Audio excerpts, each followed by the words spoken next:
Pagkapalang araw sa ating lahat. Tayo nagbabalik sa ating daily devotion. Ang pag-uusapan natin ngayong araw ay nabiktima ka na ba ng ghosting? Patungkol ito sa Jesus, the image of invisible God. In Colossians chapter 1 verse 15, the supremacy of the Son of the God. The Son is the image of invisible God, the firstborn over all creation. Si Jesus ang patunay na ang Diyos na tila hindi natin nakikita ay tunay palang malapit at mapagmahal. Sa kanyang buhay at ministeryo, nakikita natin ang isang Diyos na hindi tahimik o malayo, kundi aktibong umikilos para iligtas at umunawa sa atin. Ang kanyang malasakit sa mga makasalanan at mahihirap at nagdurusa ay larawan ng pusong mga Diyos na punong ng habag at awa. Sa bawat pakipag-usap at himala ni Jesus, nabubundag kung gaano ka-personal ang pagmamahal ng Diyos sa bawat isa sa atin.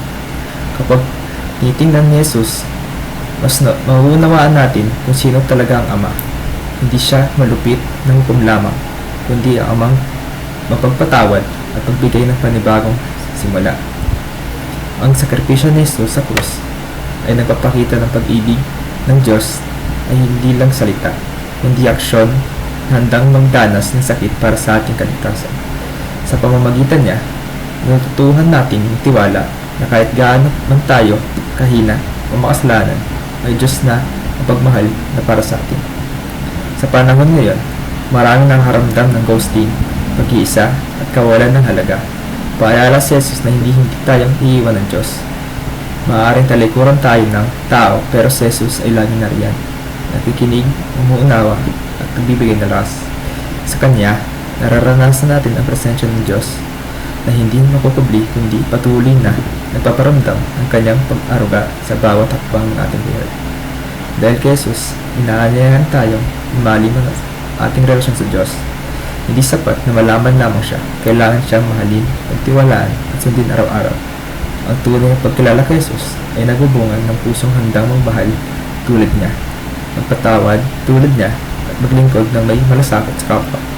Sa ganitong paraan, naging patunay tayo sa mundo na ang Diyos na tila hindi nakita ay buhay at patuloy na kumikilos sa pamagitan ng ating mga buhay.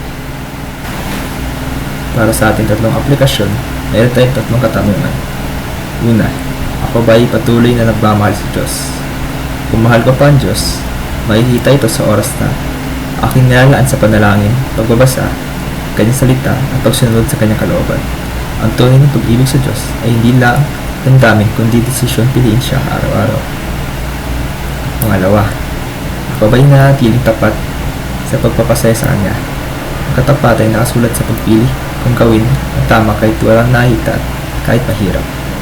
Pinapakita ko ang aking katapatan kapag inuna ko ang kalooban ng Diyos kahit sa pansariling kagustuhan. Ang katatlo naman, ako ba'y may apoy pa sa paglilingkod sa Kanya?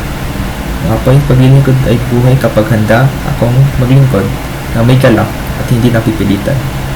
Nananatili ang apoy na ito, inaalay ko sa Diyos ang aking oras, lakas, talento ng buong puso.